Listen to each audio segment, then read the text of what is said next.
Bonjour à toutes et à tous et bienvenue en ce jeudi 24 avril dans ce journal d'information sur TV Vendée. Voici les titres de cette édition.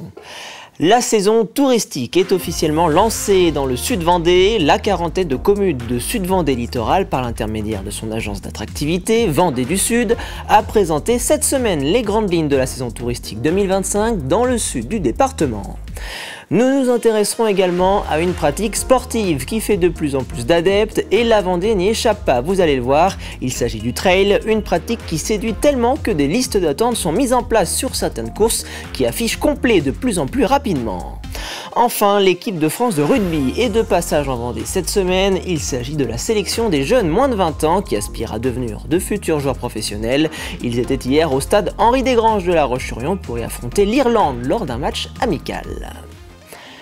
Mais on commence ce journal avec un gros plan sur le programme des robots et des hommes, une opération initiée par La Roche Agglomération qui consiste à proposer aux collégiens des visites d'entreprise dont une partie de leur production a un lien avec la robotique, une démarche désormais étendue à la communauté de communes Vie et Boulogne qui a permis à ses élèves d'Esnay de se rendre chez le constructeur Beneteau au Poiré-sur-Vie et ainsi découvrir les étapes de fabrication des bateaux. Peut-être un stage ici, peut-être, je vais voir. Mais après, le monde des bateaux est très grand, donc je vais voir. C'était bien, c'était intéressant.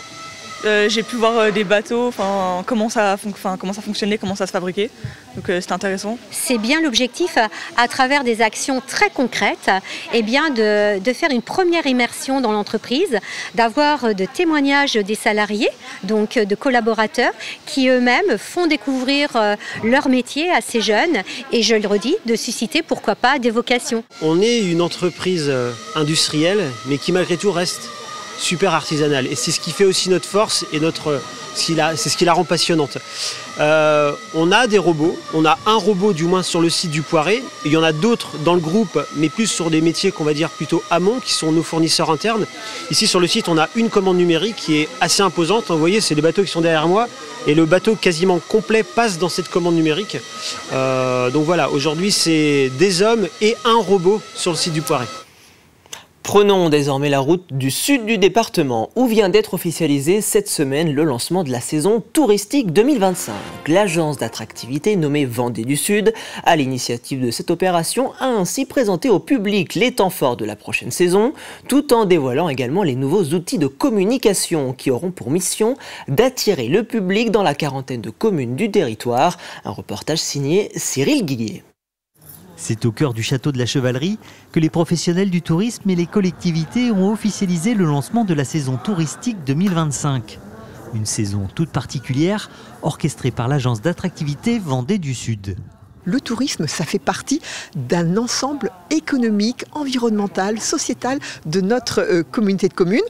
On a donc créé une agence d'attractivité qui a plusieurs missions. La première, évidemment, dévolue au tourisme, puis un volet économique, puisque le tourisme fait partie évidemment intégrante de l'économie. En 2024, le taux de remplissage a atteint le même niveau qu'il était avant l'arrivée du Covid. Le territoire a aussi attiré plus d'étrangers, notamment des Britanniques. Pour 2025, il y a quand même beaucoup de choses qui arrivent. On a déjà lancé des capsules vidéo qui permettent à toutes les communes de pouvoir être représentées petit à petit. Donc tout ça va s'égrener au fil du temps. Parmi les nouveautés, il y a aussi l'arrivée d'une nouvelle directrice à la tête du pôle tourisme. Et pour ce qui est de la saison 2025, 2 grands axes se sont développés, avec notamment le cyclotourisme.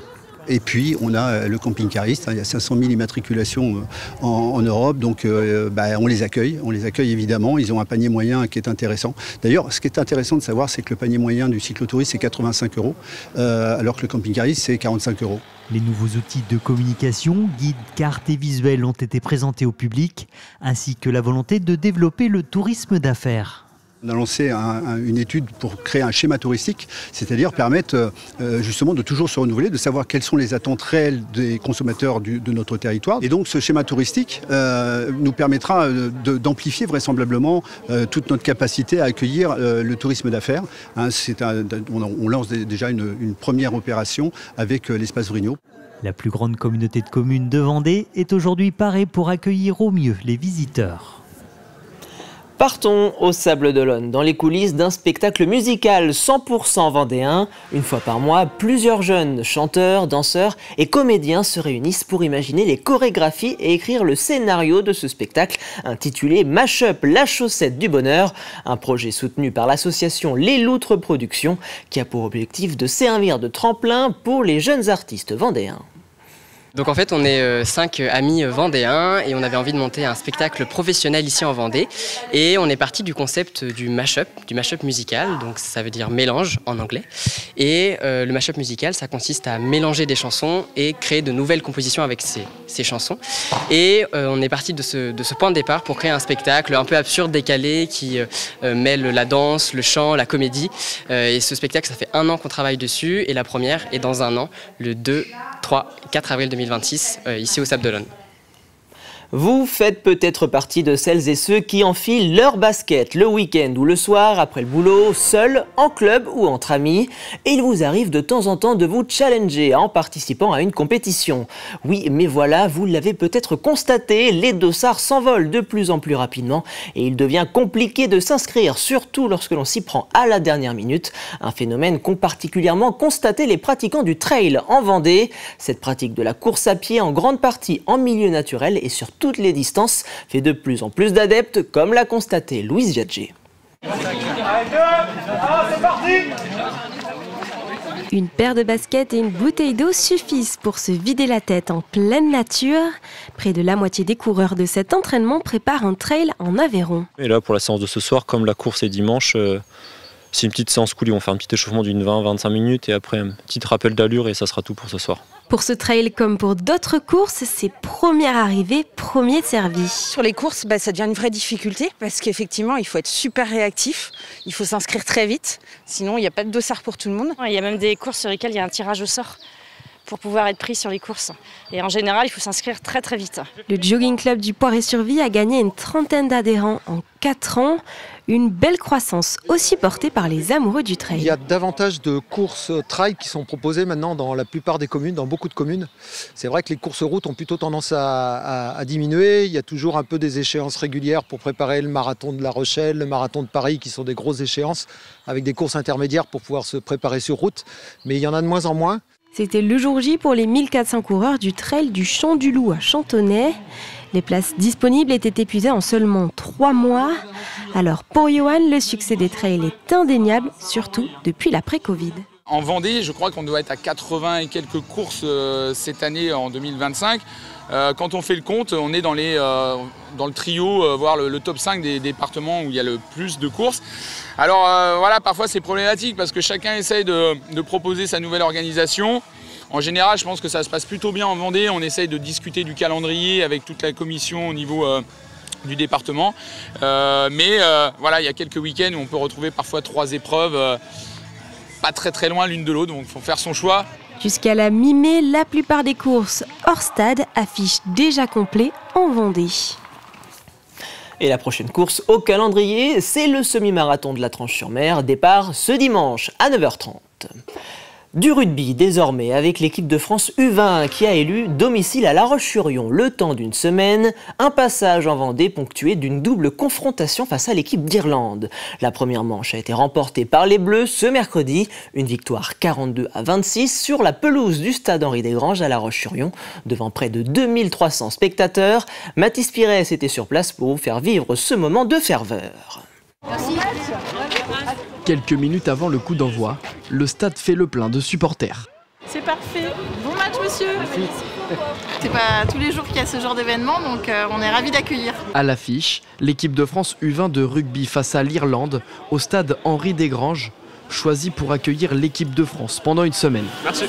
Je pensais pas que ça jouait à La Roche-sur-Yon, donc c'est top. C'est l'occasion d'y aller avec des collègues, je pense que je ne serais pas allé sinon. Les U20, c'est les futurs pros, la future équipe de France. Donc certains éléments y seront, donc ça peut être intéressant. C'est un peu comme les voir en avant-première. Exactement. À leur entrée sur la pelouse, 2300 spectateurs et un stade quasiment plein. Une occasion parfaite pour le club de La Roche-sur-Yon – d'assister au match aux premières loges. 1-0 D'avoir la Marseillaise sur le terrain à Desgranges et que des gens heureux, c'est exceptionnel. Ça fait une semaine qu'ils sont là aujourd'hui, ils sont super sympas, ultra abordables. Voilà, ils sont très concentrés, très professionnels dans leur préparation. Une préparation pour les championnats du monde U20 de cet été. Dans le cadre de leur développement international, les Bleuets jouent 3 matchs amicaux en Vendée. On est hyper bien accueillis. Les conditions sont parfaites, tout ce qui est mis en place, que ce soit par la mairie ou le club qui nous reçoit extrêmement bien avec la Ligue et le comité, c'est vraiment un plaisir d'être là. Donc stade magnifique, un bon public qui nous soutient et on espère que dimanche il y aura encore un peu plus de monde. Et donc du coup ça donne des belles après-midi comme aujourd'hui. Après une victoire 42-26, l'équipe de France U20 reste en Vendée jusqu'à ce dimanche 27 avril, date de leur dernière rencontre, à nouveau face à l'Irlande. Et le prochain rendez-vous est donc prévu ce dimanche à 13h30, toujours au stade Henri Desgranges. On termine ce journal avec un mot de basket. Les joueuses du RVBC affrontaient hier soir à la Halle des Sports des Oudéry l'équipe de Chartres dans le cadre des playdowns de la Wonder League. Et malheureusement, les 15 points de Vassiana Gomis n'ont pas permis aux Lyonnaises de l'emporter. Elles s'inclinent de 3 petits points, 69-72, et voient les Chartraines se rapprocher au classement. Malgré cette défaite, l'objectif maintien reste cependant toujours envisageable, a rappelé Emmanuel Baudy. Il reste encore 4 matchs à jouer au RVBC pour se maintenir dans l'élite. Et c'est ainsi que se termine ce journal. Merci de votre fidélité. Vous avez rendez-vous demain dès 7h dans la matinale aux côtés de Caroline Tronche. Je vous souhaite une très bonne soirée sur TV Vendée.